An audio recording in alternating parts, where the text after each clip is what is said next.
Good morning student. आज हम English class का कुछ बेसिक नॉलेज पढ़ने जा रहे हैं जो अक्सर प्राइमरी और मिडिल स्तर के क्लास में पढ़ते हैं।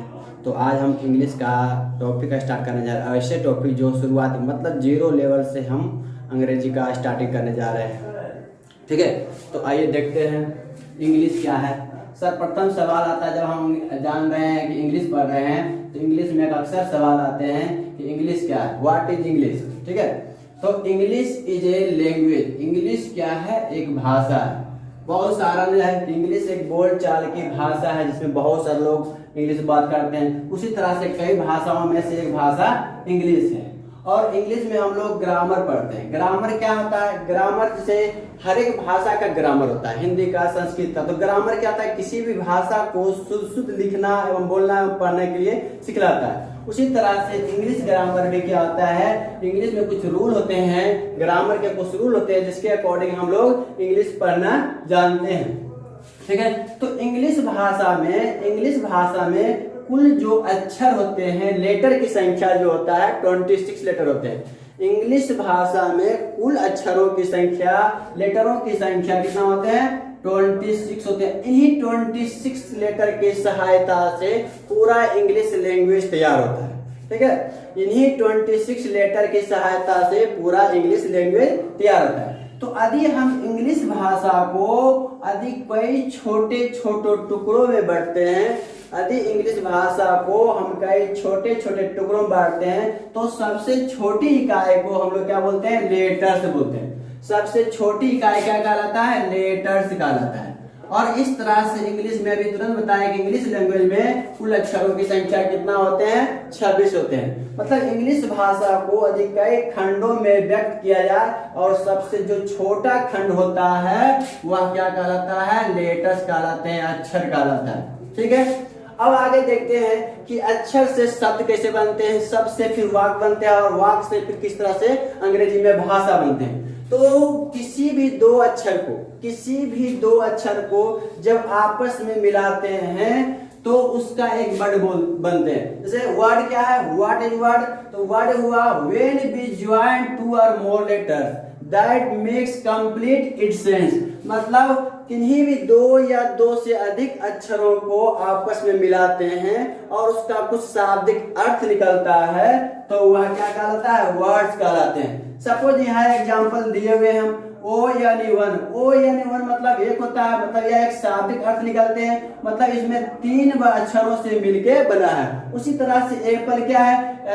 26 लेटर में ही यही लेटर है जिसको एप्पल बना है, तो इसका क्या अर्थ निकला है। ऐसे बहुत सारे वर्ड्स बन जाते हैं। जैसे कहने मतलब हो गया यान कुछ वर्ड हो गया, ये भी वर्ड हुआ लेकिन यह शब्द नहीं कहलाए क्योंकि इसका कंप्लीट अर्थ नहीं निकलता है। इसलिए इंग्लिश में ध्यान रखिएगा, कोई भी वर्ड हो उसका कुछ अर्थ निकलता है तब उसको हम लोग क्या कहेंगे?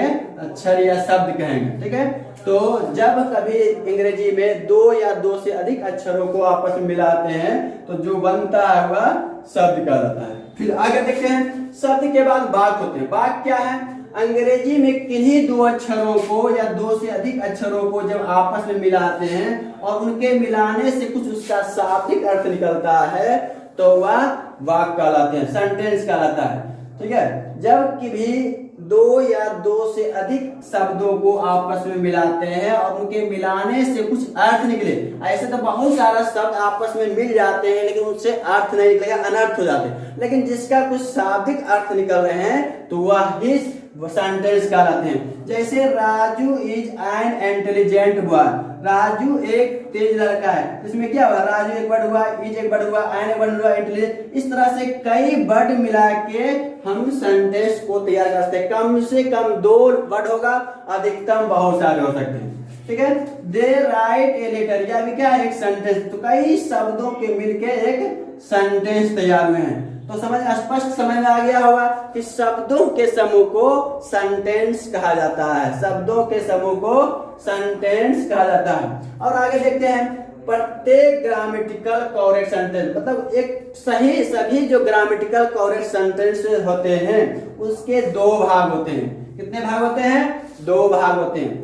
प्रत्येक ग्रामेटिकल जो सेंटेंस होते हैं उसके दो भाग होते हैं। पहला भाग कहलाता है सब्जेक्ट, पहला भाग सब्जेक्ट, दूसरा भाग प्रिडिकेट। अब सब्जेक्ट क्या होते हैं, प्रिडिकेट होते हैं। सब्जेक्ट अक्सर सेंटेंस में क्या होता है, कोई नाउन होता है या प्रोनाउन होते हैं, ठीक है। मतलब नाम वाले भाग जो होते हैं वह सब्जेक्ट होता है, मतलब सेंटेंस में जो काम करने वाले होते हैं वह सेंटेंस सब्जेक्ट होता है, ठीक है। और सेंटेंस में सब्जेक्ट के अलावा उसकी जो विशेषता बताने वाले होते हैं वह प्रिडिकेट कहलाता है। मतलब किसी भी सेंटेंस में सब्जेक्ट के अलावा या सब्जेक्ट की विशेषता जो बताने वाले होते हैं उसको हम लोग प्रिडिकेट कहते हैं, और जो काम करने वाले होते हैं सेंटेंस में वह सब्जेक्ट कहलाता है, ठीक है। जैसे you and I will go, यहाँ पे क्या है, तुम और हम लोग जाएंगे। यहाँ पे यू एंड आई क्या हुआ, सब्जेक्ट हुआ, और सब्जेक्ट की विशेषता बताने वाला विल गो हो गया, तो यह क्या कहलाएगा, प्रिडिकेट कहलाता है।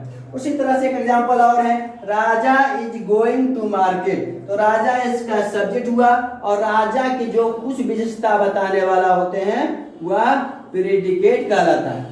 अक्सर यहाँ पे ध्यान रखिएगा कि कोई भी सेंटेंस में सब्जेक्ट के अलावा जो सब्जेक्ट की विशेषता बताने वाले होते हैं वह सारे क्या कहते हैं, प्रिडिकेट कहलाते हैं। और यहाँ तक यह भी ध्यान रखिएगा कि सेंटेंस में जो वर्ब होता है वह भी प्रिडिकेट के अंतर्गत आता है। मतलब काम करने वाले को सब्जेक्ट, और सब्जेक्ट के जो विशेषता बताने वाले होते हैं उसको हम लोग प्रिडिकेट कहते हैं। तो इस तरह से सेंटेंस जो ग्रामेटिकल सेंटेंस होते हैं उसके मुख्य रूप से दो भाग होते हैं, ठीक है। अब आगे हम देखते हैं कि सेंटेंस कितने प्रकार के होते हैं। ऐसे सेंटेंस तो कई प्रकार के होते हैं, लेकिन इसमें कुछ उदाहरण एग्जांपल के साथ लिया हूं।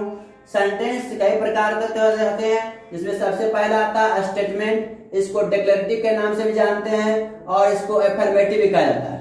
सेंटेंस जो पहला टाइप है इसको स्टेटमेंट भी कहते हैं, या डिक्लेरेटिव कहते हैं, या एफर्मेटिव सेंटेंस कहते हैं। तो वह सेंटेंस जिसमें किसी व्यक्ति या वस्तु की कुछ व्याख्या या कुछ कहा गया है, या किसी के बारे में कुछ विशेषता बताया गया है, तो वह वाक्य क्या कहलाता है, एफर्मेटिव या स्टेटमेंट सेंटेंस कहलाता है, ठीक है। जैसे ए सेंटेंस दैट स्टेट और डिक्लेयर, मतलब कुछ वाक्य और किसी के बारे में कुछ कहा गया है तो वह सेंटेंस क्या कहलाता है, एफर्मेटिव सेंटेंस कहलाते हैं। जैसे दी बस अराइव लेट, ठीक है, दी बस अराइव लेट, यहाँ क्या हुआ, एक सेंटेंस हुआ।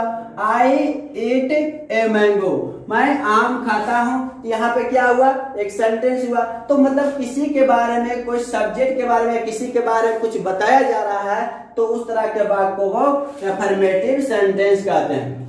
दूसरा आता है इंट्रोगेटिव सेंटेंस। इंट्रोगेटिव का मतलब ही होता है प्रश्नवाचक वाक्य, मतलब वैसे वाक्य जिससे प्रश्न पूछने का बोध होता है उसे प्रश्नवाचक वाक्य कहेंगे। जैसे a sentence that ask A question, सीधा याद रखना है कि एक सेंटेंस जो है आस्क ए क्वेश्चन हमेशा किसी न किसी सवाल से शुरू होते हैं, और जब इंट्रोगेटिव सेंटेंस होते हैं तो उसके लास्ट में हमेशा क्या होता है, क्वेश्चन साइन होता है, ठीक है। जैसे यहाँ पे है एग्जाम्पल के तौर पर, वेयर आर यू गोइंग, आप कहाँ जा रहे हैं, मतलब क्या है, आप कहाँ जा रहे हैं, सवाल पूछने का बोध हो रहा है, मतलब एक व्यक्ति लग रहा है किसी से सवाल कर रहे हैं, तो इस तरह के वाक्यों को ही हम इंट्रोगेटिव कहते हैं। व्हाट इज योर नेम, सवाल है, कोई व्यक्ति किसी से नाम पूछ रहा है तो यह क्या हुआ, इंट्रोगेटिव सेंटेंस कहलाता है, प्रश्नवाचक वाक्य कहते हैं। तीसरा एक सेंटेंस है इंपरेटिव सेंटेंस, जिसका मतलब होता है आदेश सूचक वाक्य। आदेश सूचक वाक्य मतलब वैसे वाक्य जिससे आदेश दिया जाए या किसी से विनती किया जाए, मतलब सलाह, आदेश, इस तरह का बोध हो किसी वाक्य में तो उसको क्या कहेंगे, इंपरेटिव सेंटेंस कहेंगे।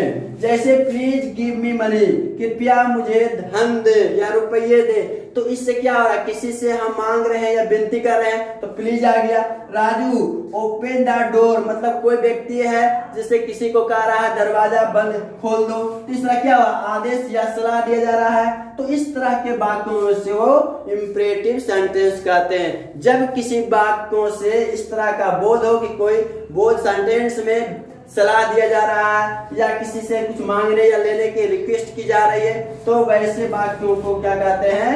इंपरेटिव सेंटेंस कहा जाता है।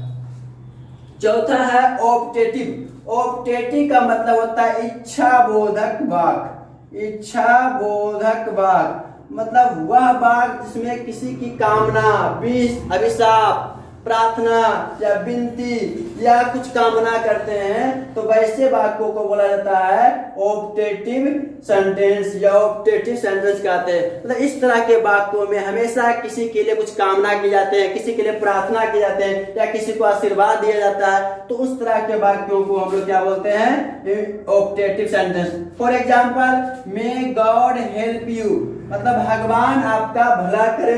इस तरह से क्या हुआ? किसी दूसरे के लिए हम लोग विनती कर रहे हैं। मे यू लिव लॉन्ग तुम्हारी उम्र लंबी हो।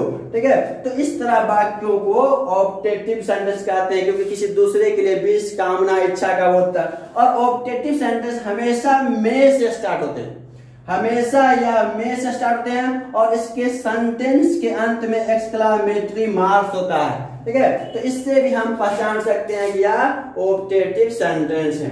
पांचवा जो टाइप है सेंटेंस का, वह है एक्सक्लामेटरी सेंटेंस, विस्मयादि बोधक वाक्य। एक्सक्लामेटरी सेंटेंस विस्मयादि बोधक वाक्य मतलब वैसे वाक्य जिसमें अचानक फीलिंग हो। ठीक है, अचानक कोई घटना हो, खुशी, प्रसन्नता, ठीक है, अचानक का बोध हो, शोक, दुख, कष्ट, इस तरह के अचानक का भाव उत्पन्न हो, तो वैसे सेंटेंस को बोलते हैं एक्सक्लामेटरी सेंटेंस। सपोज मानिए कि जैसे आप अचानक कोई कहीं पे बैठे हैं और पीछे से कोई भयानक सांप आ जाए, तो अचानक उसमें डरावना आ जाते हैं, या कोई अचानक तुम्हारे दोस्त किसी तरह धप्पा, या बचपन में आप बिचौले खेलते होंगे तो धप्पा रहता है अचानक, तो उस तरह से अचानक कुछ फीलिंग होते हैं, तो उस तरह के वर्ड को ही क्या कहा जाता है? एक्सक्लामेटरी सेंटेंस कहते हैं। तो यहाँ पे हम सेंटेंस के मुख्य रूप से 5 प्रकार दिए हैं, और इन पांचों में के आधार पर ही इंग्लिश ग्रामर का या इंग्लिश सेंटेंस का लैंग्वेज बहुत सारा होते हैं। ठीक है, तो आगे हम देखते हैं कि सेंटेंस जो होते हैं उसका कितने रूप होते हैं। एवरी ग्रामेटिकल सेंटेंस में क्या होता है? खासकर वैसे सेंटेंस में जिसमें टेंस में होते हैं, तो उन सेंटेंस को 3 रूप होते हैं। पहला जो होता है वह सब्जेक्ट कहलाता है। पहला क्या कहलाता है? सब्जेक्ट, जिसको हम लोग कर्ता भी कहते हैं। दूसरा जो होते हैं ऑब्जेक्ट होता है, वर्ब, पहले वर्ब लिख लेते हैं, पहले वर्ब। दूसरा जो होते हैं वर्ब, वर्ब का हिंदी होता है क्रिया। और तीसरा जो होते हैं ऑब्जेक्ट, ऑब्जेक्ट का हिंदी कर्म होते हैं। तो ज्यादातर जो सेंटेंस टेंस वाले होते हैं उसमें 3 रूप अक्सर पाए जाते हैं, इसलिए इसे भी जानना बहुत जरूरी है। इस सेंटेंस में 3 रूप होते हैं, तो सब्जेक्ट का क्या रूप है, वर्ब का क्या रूप है, ऑब्जेक्ट क्या है। सब्जेक्ट का मतलब होता है जब वाक्य में, सेंटेंस में जो काम करने वाले होते हैं उसको हम सब्जेक्ट कहते हैं। और सब्जेक्ट के अलावा जो क्रिया होते हैं और कर्म होते हैं, जैसे एग्जाम्पल हम लोग लेते हैं, राम गोज टू पटना। यहाँ पे हम एक सेंटेंस लिए, इन सेंटेंस में राम गोज टू पटना एक सेंटेंस हुआ। अब इन सेंटेंस में राम पटना जाता है, यहाँ काम करने वाला राम हो गया, तो राम क्या हुआ? इस सेंटेंस का सब्जेक्ट हुआ। ठीक है, और दूसरा आता है वर्ब, क्रिया, मतलब जिस वर्ड से किसी काम का करने या होने का पता चले तो उसको क्या कहेंगे? क्रिया कहेंगे। वर्ब का पहचानने का एक और तरीका है, हिंदी में जब वर्ब क्रिया दिया रहेगा किसी वाक्यों में, तो इसके अंत में हमेशा क्या आते हैं? ना आते हैं। जितने भी मेन वर्ब हैं उसके अंत में हमेशा ना आते हैं, तो इसकी सहायता से भी हम सेंटेंस का वर्ब पहचान लेते हैं। और वर्ब मतलब किसी शब्द से किसी काम का करने या होने का पता चलता है, उसको क्रिया कहते हैं। जैसे राम पटना, तो पटना क्या हो रहा है? यहाँ जाने का होगा, तो जाना यहाँ क्या हो गया? क्रिया हो गया। और क्रिया का फल जिस शब्द पर पड़े वह कहलाता है ऑब्जेक्ट। क्रिया का फल जिस शब्द पर पड़े वह कहलाता है ऑब्जेक्ट। मतलब एक सेंटेंस जो है उसके 3 रूप होते हैं, सब्जेक्ट, वर्ब, ऑब्जेक्ट। सब्जेक्ट काम करने वाला, और जिस शब्द से क्रिया काम करने का पता चले, और क्रिया का प्रभाव जिस पर पड़े उसे कर्म कहते हैं। यहाँ पे एक एग्जांपल और देख लेते हैं, they work in the field, वे खेतों में काम करते हैं। यहाँ भी काम करने वाला वे दे हो गया, तो दे हो गया क्या, ऑब्जेक्ट हो गया।